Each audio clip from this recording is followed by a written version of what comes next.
सबसे बड़ा झटका इस पूरे मामले में जो लगने वाला है वो एकनाथ शिंदे के उस बागी गुट को लगने वाला है जिन्होंने समर्पित होकर एकनाथ शिंदे का साथ दिया है।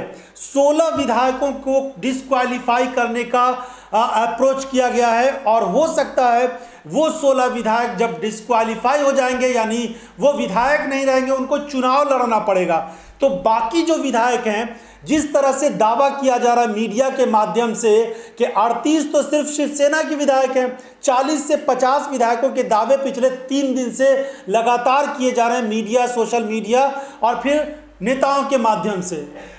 बहुत सारे विधायक शिवसेना के ऐसे हैं जो ये कहा जा रहा है कि उद्धव ठाकरे के संपर्क में हैं और एक बड़ी सेंधमारी जो उद्धव ठाकरे की तरफ से की गई है वो ये कि बहुत सारे अपने विधायकों को भेज दिया है वहां पर। और ये कहा जा रहा है, सोर्सेज ये बता रहे हैं कि हालांकि दिलीप लांडे जैसे एक नेता हैं जिनके बारे में ये कहा जा रहा था कि उद्धव ठाकरे की तरफ से वो गए थे, लेकिन वो भी बागी गुट में शामिल हो गए, लेकिन ऐसा नहीं कहा जा सकता है। बहुत सारे ऐसे विधायक हैं जो इस वक्त कई तरह की मजबूरियों की बिना पर वहां पर वो मौजूद हैं, गुवाहाटी के उस होटल में हैं जिसका लाखों का बिल एक दिन का आ रहा है। सोचने वाली बात है, इस वक्त असम के 2-3 जिलों को छोड़कर ज्यादातर जिले बाढ़ से प्रभावित हैं। ये बताया जा रहा है, बहुत सारे मीडिया के माध्यम से जो चीजें आ रही है उससे ये कहा जा रहा है कि 8 लाख रुपए का एक कमरे का एक दिन का खर्च है। 70 कमरे जो रेडिसन ब्लू होटल है गुवाहाटी का, उसका 70 कमरों को बुक कराया गया है, बाकी बुकिंग नहीं ली जा रही है। इन तमाम कमरों में बीजेपी के विधायक हैं। बाढ़ से प्रभावित असम में लोगों को एक समय की रोटी खाने के लिए मुश्किल और जद्दोजहद करनी पड़ रही है। थोड़ा सा चावल और दाल दिया जा रहा है उन लोगों को, बड़ी मुश्किल से लोग एक दिन का गुजारा कर रहे हैं और बाढ़ प्रभावित लोगों को जो मदद सरकार की तरफ से मिलनी चाहिए वो नहीं मिल पा रही है। लेकिन रेडिसन ब्लू में एक कमरे का 8 लाख रुपया खर्चा किया जा रहा है और ये खर्चा कौन कर रहा है? जाहिर सी बात है, सब लोग जानते हैं, इसे कहने की जरूरत नहीं है। भारतीय जनता पार्टी के पास जो इतने सारे संसाधन हैं, उसी संसाधनों में से शायद ये पैसे भी खर्च किए जा रहे हैं, क्योंकि ये जो पूरे विधायक हैं, इन विधायकों का जो रहने का बंदोबस्त है, उनके खाने पीने का इंतजाम है, एक जगह से दूसरी जगह जाने का इंतजाम है, ये सारे इंतजाम तो भाजपा की तरफ से ही किए जा रहे हैं। ये बहुत सारे नेता इसी तरह की बातें कहते हुए नजर आ रहे हैं और इस पूरे खेल में चाहे जो भी बात हो, लेकिन इससे तो इनकार किया ही नहीं जा सकता कि बीजेपी इस उम्मीद में अभी भी लगी हुई है कि किसी भी तरीके से वहां पर अब जल्दी से जल्दी उसकी सरकार बन जाए, देवेंद्र फडणवीस मुख्यमंत्री बने या उद्धव ठाकरे मुख्यमंत्री बने, लेकिन बीजेपी के सहयोग से वहां पर सरकार बन जाए और जो महाविकास आघाड़ी की सरकार है वो वहां पर न रहे। लेकिन हालात बदलते नजर आ रहे हैं।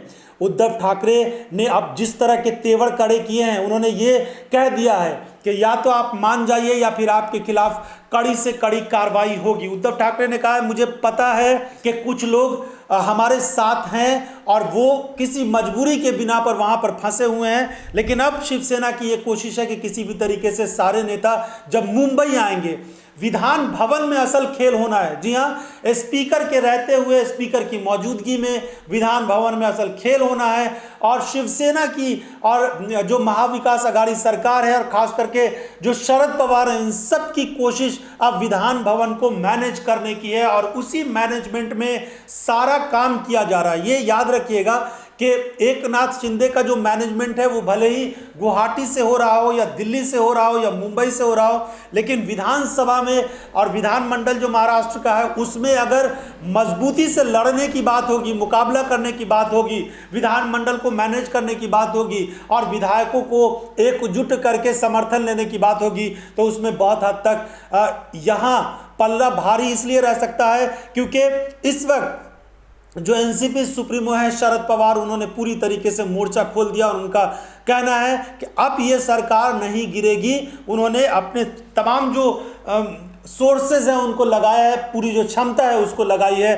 तो महाराष्ट्र में एनसीपी के सुप्रीमो शरद पवार की ताकत से इनकार नहीं किया जा सकता है और इसीलिए अब ये कहा जा रहा है कि जो 37 और 40 और जिस तरह से दावे किए जा रहे हैं कि इतने सारे विधायक हैं, अगर उनमें से कुछ विधायक कम होते हैं और जो दावे किए जा रहे हैं एक नाथ शिंदे और बीजेपी के सोर्सेज की तरफ से और मीडिया की तरफ से कि 37 से ज़्यादा शिवसेना के विधायक हैं, अगर उनमें से कुछ विधायक कम होते हैं, टूट जाते हैं, तो सोचिए एक नाथ शिंदे कितना बुरा फंसेंगे।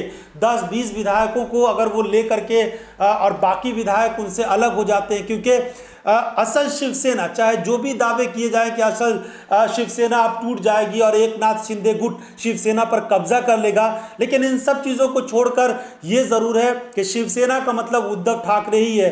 बाला साहब ठाकरे की विरासत को संभालने वाला कोई अगर है तो इस वक्त उद्धव ठाकरे है, आदित्य ठाकरे हैं। तो इसीलिए इस बात से इनकार करना और इस पर बहस करना बेकार है। लेकिन इस वक्त वो वाली हालत नहीं हो रही है जो साल 2020 में कमलनाथ के साथ ज्योतिरादित्य सिंधिया करके चकमा दे करके निकल गए थे। 10-12 घंटे बल्कि 24 घंटे तो पता ही नहीं चला कि वो कहाँ हैं।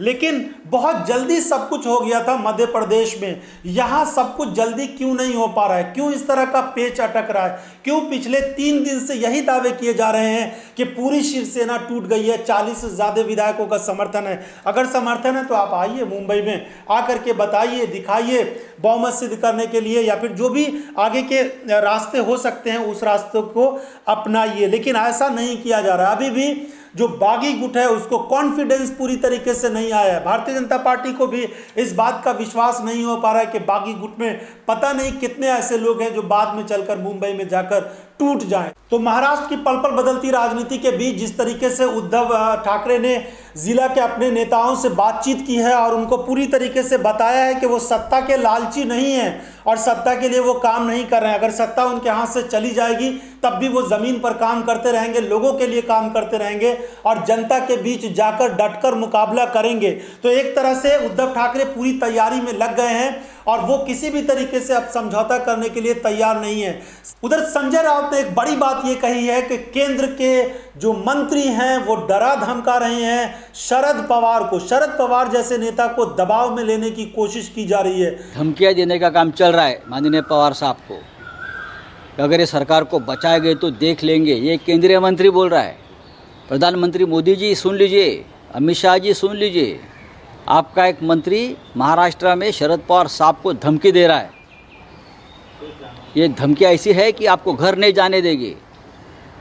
क्या इस प्रकार के धमकियों को आपका समर्थन है? तो डराना, धमकाना, इमोशन, इसके अलावा खरीद फरोख्त और ना जाने क्या कुछ हो रहा है महाराष्ट्र की राजनीति में, अंदाज़ा लगाना इस वक्त बहुत मुश्किल है। लेकिन इंतज़ार इस बात का सबको है कि आखिर महाराष्ट्र की राजनीति किस तरफ जाएगी। मगर इतना आसान नहीं रहा भारतीय जनता पार्टी के लिए, एक नाथ शिंदे के लिए, जो मंसूबा बनाया था कि आसानी से इस सरकार को पलट देंगे और भारतीय जनता पार्टी के साथ वहां पर गठबंधन वाली सरकार बन जाएगी। वो चीज़, वो मंसूबा पूरा नहीं हो पाया। तो थोड़ा इंतज़ार कीजिए, देखते हैं आगे आगे इसमें क्या होता है। जो भी अपडेट होगा महाराष्ट्र से जुड़ी हुई राजनीति पर आपको बताएंगे। फिलहाल हमें इजाज़त दीजिए। बहुत बहुत धन्यवाद इस वीडियो को देखने के लिए।